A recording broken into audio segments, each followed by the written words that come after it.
L'événement ce soir sur France Info, c'est le premier débat entre Nicolas Conquer, bonsoir. Bonsoir. Vous êtes le porte-parole des Républicains Overseas France, je l'ai bien prononcé? Absolument.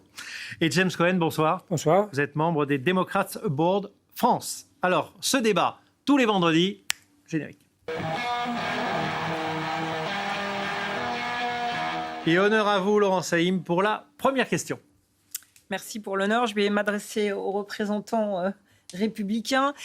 On vient d'apprendre, avant d'arriver ici sur ce plateau, que Dick Cheney, l'ancien vice-président de George Bush, a décidé de soutenir Kamala Harris. Alors aux États-Unis, en ce moment, c'est une véritable révolution parce que Dick Cheney, c'est une institution. Il est notamment connu pour ses positions sur la guerre en Irak. Il lâche Donald Trump. Quel est votre sentiment ce soir? Alors tout d'abord, c'est important de le rappeler que ces mots ils sont véhiculés par sa nièce qui est Liz Cheney. Non, sa fille. Liz Cheney. C'est pas sa nièce, c'est sa fille. C'est Liz Cheney qui le ramène. Voilà. Non, Liz Cheney, attendez, Liz Cheney est la fille de Dick Cheney. Elle est extrêmement proche de l'ancien vice-président, puisqu'il a fait campagne pour elle lorsqu'elle se présentait dans le Wisconsin. Donc pour vous, elle est extrêmement crédible. Elle a fait une interview sur une chaîne qui s'appelle C-SPAN, qui est la chaîne parlementaire. On va laisser répondre. Non, allez-y, mais moi je... C'est quand même assez étonnant. On va pas venir sur la généalogie, on va se concentrer sur la personne de Dick Cheney, qui, rappelons-le, la guerre en Irak, ça a été quelque chose qui a été vécu de manière assez forte en France aussi, où les Français n'ont pas suivi les Américains à ce moment-là. Dick Cheney, c'est quand même le symbole du néoconservatisme. Pour moi, si vous voulez le dire, aujourd'hui, je porte la piste des Républicains. Je peux vous assurer que je ne me reconnaissais absolument pas dans cette ligne à cette époque-là. J'étais tout sauf républicain. Je ne marche pas du tout dans ces rangs de Bush père, Bush fils et de Dick Cheney. Donc, en soi, c'est clairement un aveu manifeste, voire même vous êtes une raison MAGA. C'est clairement une raison supplémentaire pour moi et tout le camp républicain aujourd'hui de voter pour la ligne de Donald Trump et le America First et le Make America Great plutôt qu'un interventionnisme et des guerres à n'en plus finir que veulent les démocrates. James Cohen, pour vous, c'est une bonne nouvelle?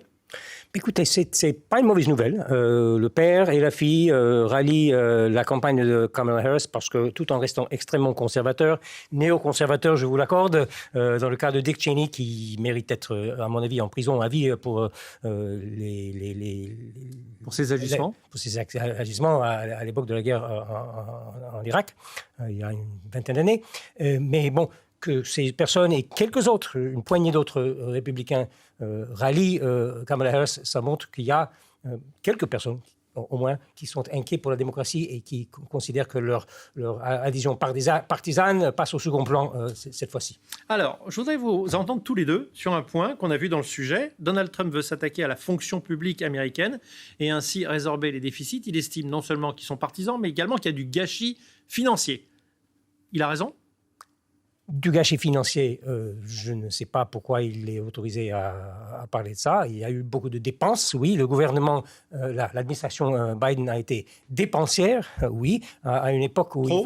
non, je ne dirais pas ça.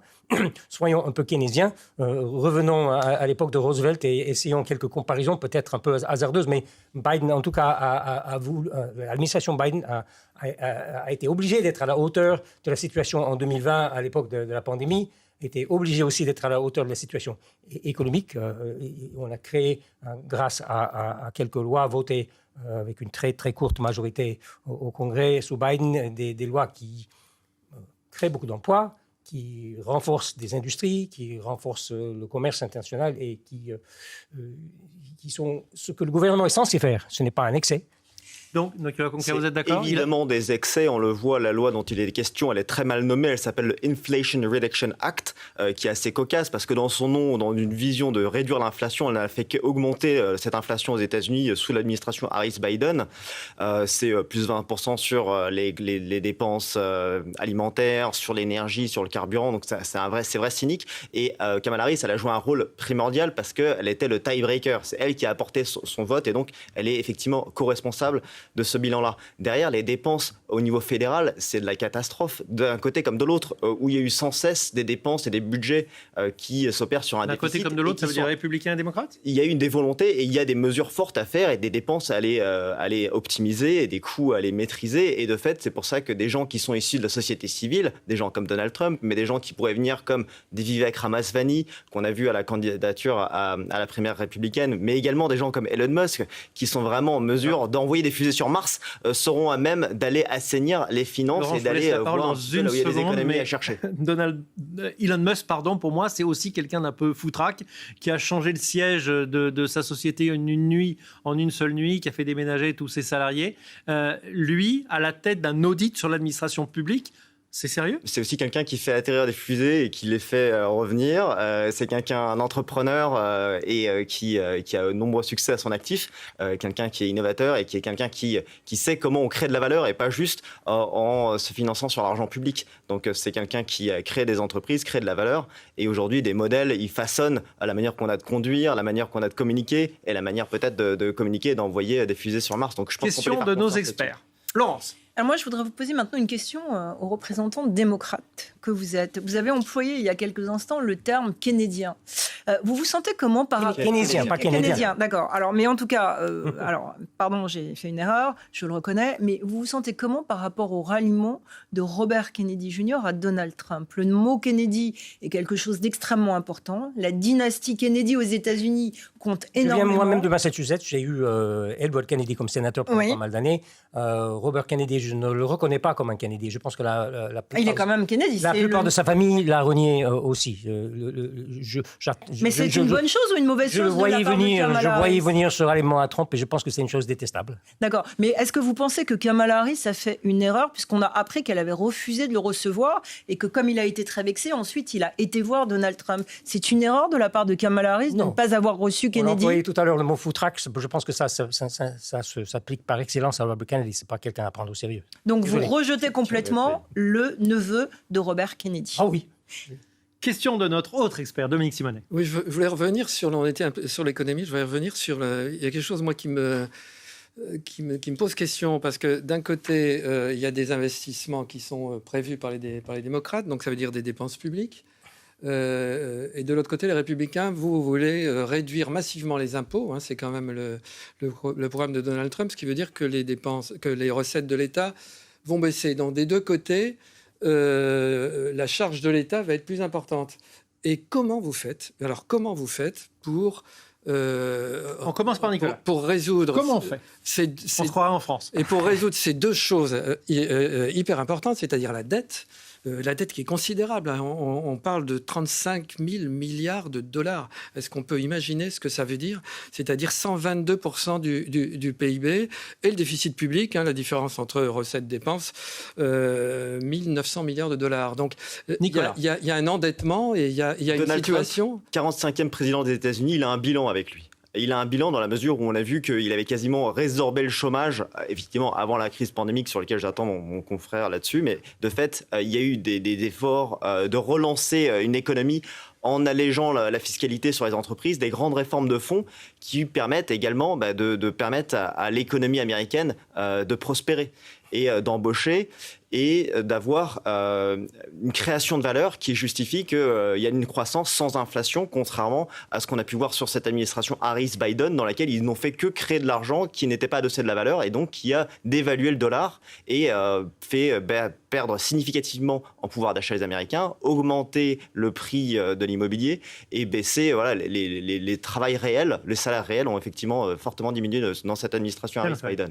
Ça fait des décennies que j'entends ces salades et je commence à en avoir assez. À l'époque de Reagan, le fondateur du néolibéralisme style américain, à l'époque de Margaret Thatcher, sa correspondante en Grande-Bretagne, il passait son temps à dénoncer le déficit public, en disant non, il faut couper.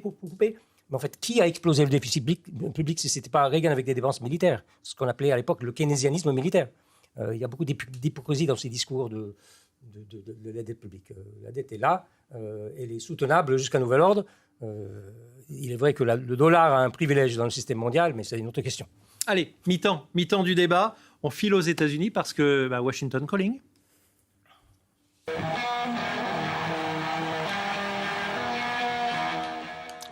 Bonsoir Camille Gutin. On est à 2 mois tout pile du vote et ce soir avec vous, on s'intéresse aux électeurs indépendants, ni promis aux démocrates, ni promis aux républicains. Ils vont faire swinger cette élection en quelque sorte. Alors ces électeurs, qui sont-ils ? Alors, ça peut paraître un petit peu surprenant dans un pays très polarisé où on a deux camps qui se font face, démocrates versus républicains. Et en fait, les électeurs indépendants, ce sont ceux qui peuvent voter à la fois républicains et à la fois démocrates et dont le vote peut changer en fonction des élections. En fait, ils ne votent pas du tout en fonction d'une idéologie ou d'une affiliation à un parti, mais plutôt en fonction des grands thèmes de société qui leur sont très importants. Alors, si on va un petit peu plus dans le détail pour savoir qui sont ces électeurs indépendants en 2024, on est plutôt sur des jeunes, on est plutôt sur de la Gen Z, sur des millennials.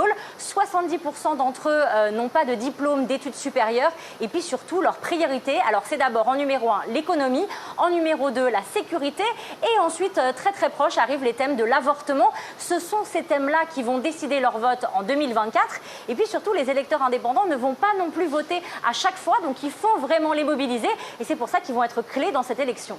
Alors Laurence Saïm, qui est très forte, a parlé tout à l'heure de l'Arizona comme un exemple. Vous en revenez, vous en avez rencontré, qu'est-ce qu'ils vous ont dit ?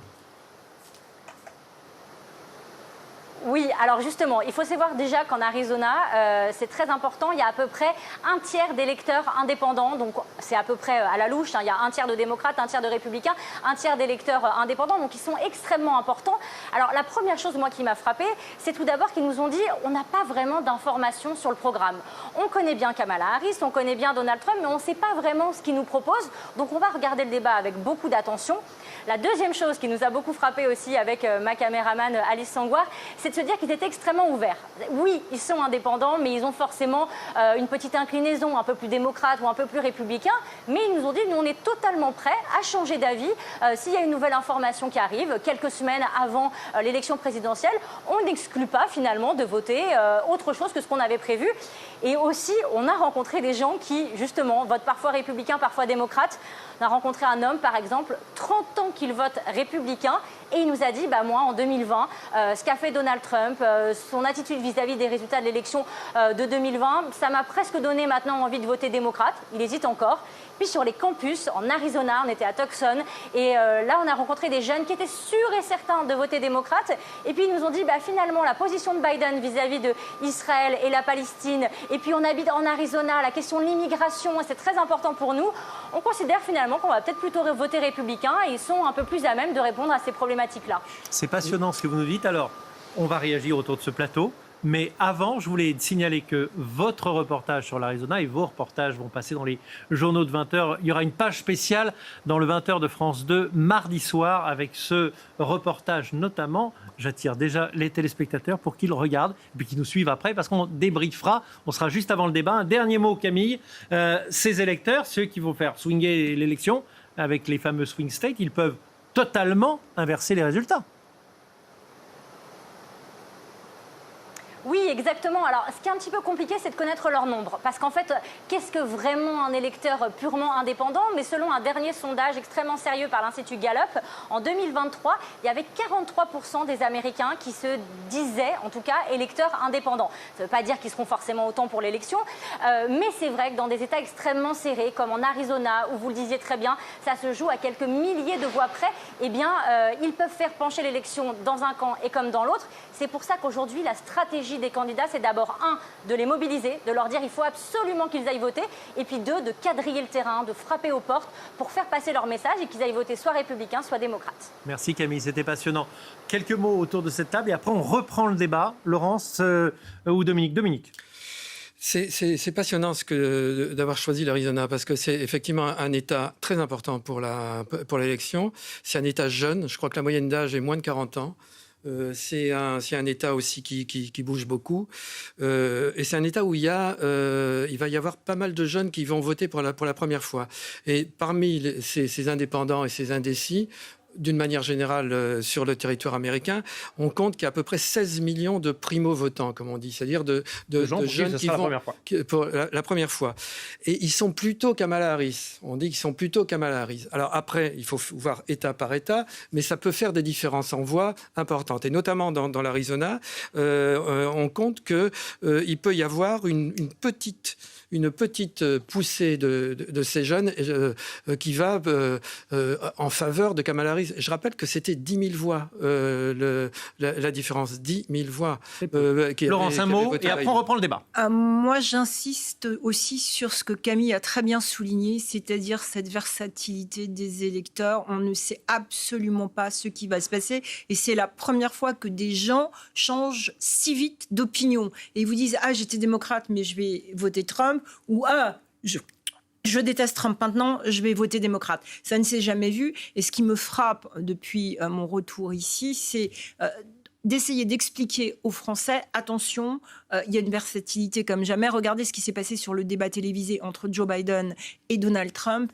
Joe Biden a été tué par un débat, véritablement. Il n'a pas pu se remettre du débat télévisé. Et Camille avait tout à fait raison de souligner, encore et toujours, l'importance cette année du débat qui va se passer le 10 septembre entre Donald Trump et Kamala Harris. Et j'insiste sur cette versatilité parce qu'on va dire des choses cette semaine, ce soir, qui seront complètement démenties dans la une semaine prochaine. C'est une raison de plus pour nous suivre. C'est vraiment comme un feuilleton cette Allez, on parle du débat. Un petit gros plan sur la Pennsylvanie, justement, l'état de ce débat, avec un état clé, l'un des plus disputés. Voilà, le dernier sondage, il date de ce soir même. Il a été publié par le New York Times. Kamala Harris, 49% des voix, Donald Trump, 48%. Autant dire qu'on est dans la marge d'erreur. Question, messieurs, Nicolas Conquier notamment. Trump a dit qu'il était tellement sûr de lui qu'il n'avait pas besoin de se préparer au débat. C'est vrai ? Une chose est sûre, c'est que Kamala Harris, elle donne pas de conférence de presse, elle répond pas aux questions des journalistes, elle se prépare, elle est en bootcamp, on la voit pas.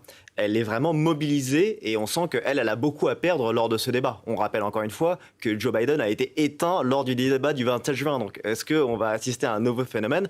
Je pense que Donald Trump, il se prépare. Il a d'ailleurs eu des ralliements de la part de démocrates. Tulsi Gabbard, une ancienne congresswoman démocrate, avec qui vient la coacher et qui avait fracassé Kamala Harris lors des primaires de 2020.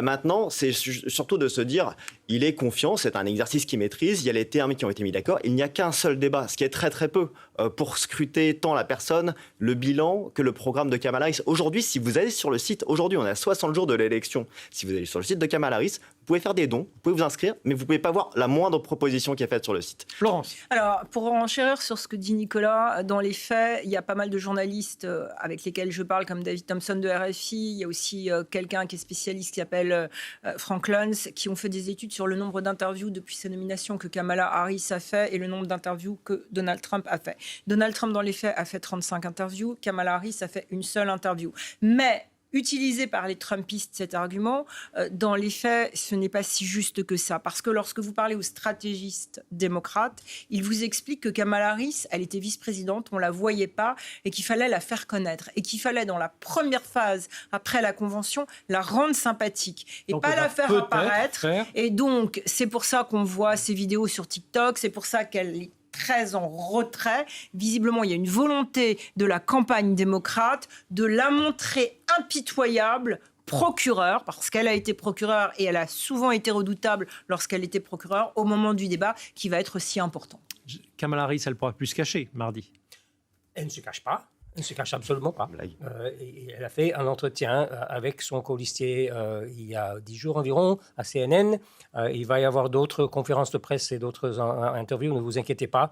En attendant, elle a, au fil des meetings de ces derniers jours, elle a déroulé toute une série de propositions très concrètes. On n'a pas besoin d'aller sur le site pour les connaître. On peut lire la presse, s'informer par les médias. Parfois, c'est utile. Et on peut savoir ce qu'elle propose aux ménages, ce qu'elle propose aux jeunes couples qui ont leur premier bébé, ce qu'elle propose aux entreprises, aux petites et moyennes. Une conclusion à l'un et à l'autre. Là, on va respecter une règle parce qu'il y a des électeurs américains qui nous suivent peut-être ce soir et qui vont voter ici en France. Allez, conclusion, l'un puis l'autre. Nicolas.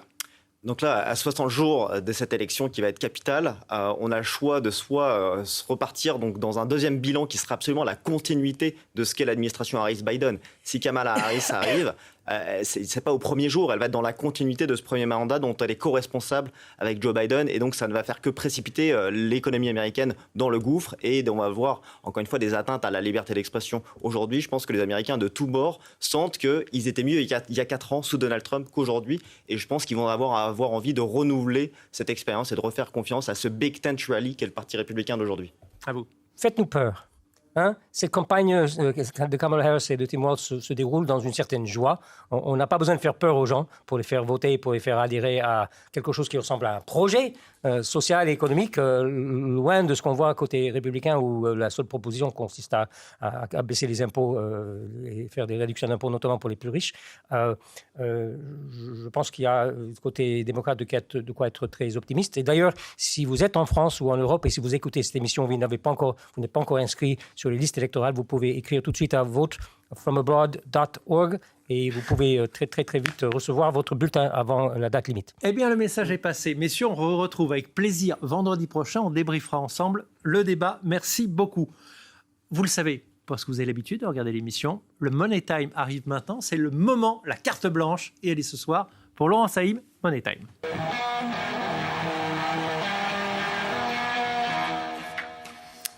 Alors, vous allez nous emmener dans le désert du Nevada. On va parler de Burning Man. J'aime bien les déserts d'Arizona et maintenant, du Nevada. C'était un festival culturel créé en 1986, d'abord gratuit, avec quelques centaines de participants. Et aujourd'hui, il draine presque 100 000 personnes et énormément d'argent. Oui, j'aime beaucoup cette histoire parce que ça dit beaucoup sur ce qui se passe aux États-Unis, c'est-à-dire une classe moyenne qui souffre et parfois des gens qui deviennent un peu rêveurs, utopistes, et puis de l'autre, des gens qui sont dans une autre réalité. Alors Burning Man, ça a été créé en 1986 à San Francisco par deux activistes qui avaient décidé de brûler l'effigie d'un homme sur une plage, et c'était l'idée de l'utopisme, de la création, de l'art, de tout est permis. Et puis, il y a eu tellement de monde qui s'est rallié à cette idée que cet événement Burning Man, chaque année, s'est déplacé.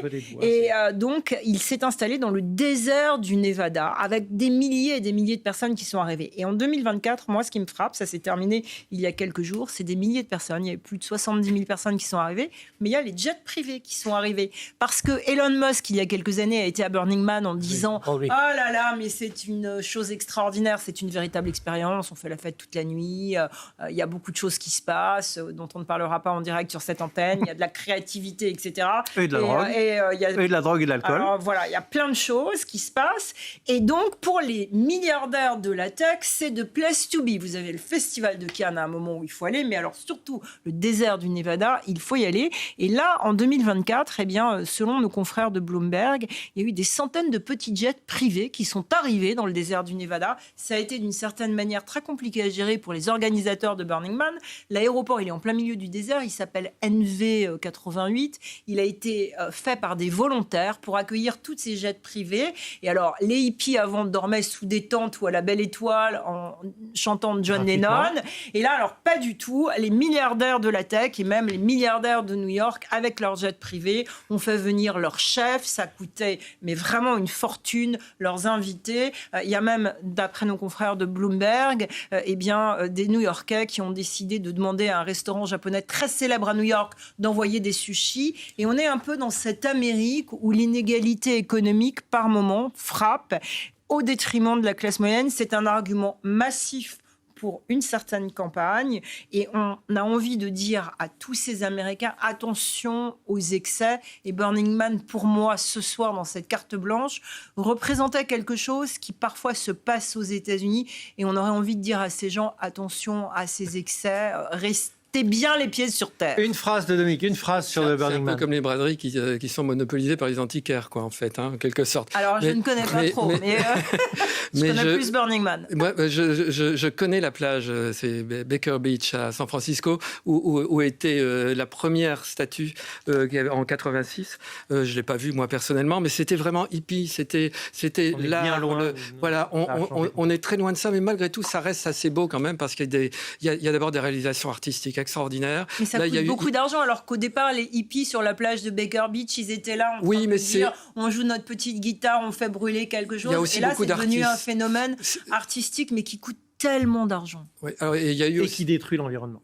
Alors non, parce que non. parce qu'il y a la formule leave no trace, c'est-à-dire que il y a rien ne reste après. Cette année, ils ont aussi fait un hommage particulier aux victimes du 7 octobre, parce qu'ils ont organisé une sorte de festival à l'intérieur, mais c'est aussi une occasion de montrer des réalisations architecturales. D'ailleurs, la plus grande réalisation, c'est un temple, c'est ça, qui est brûlé avec l'effigie.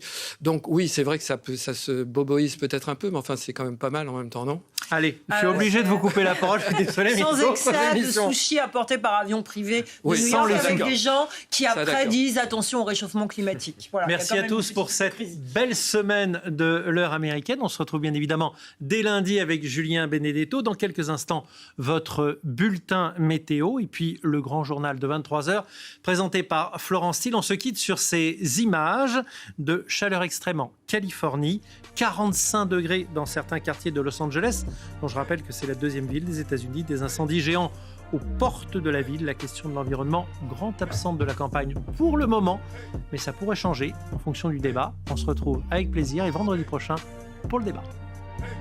Salut.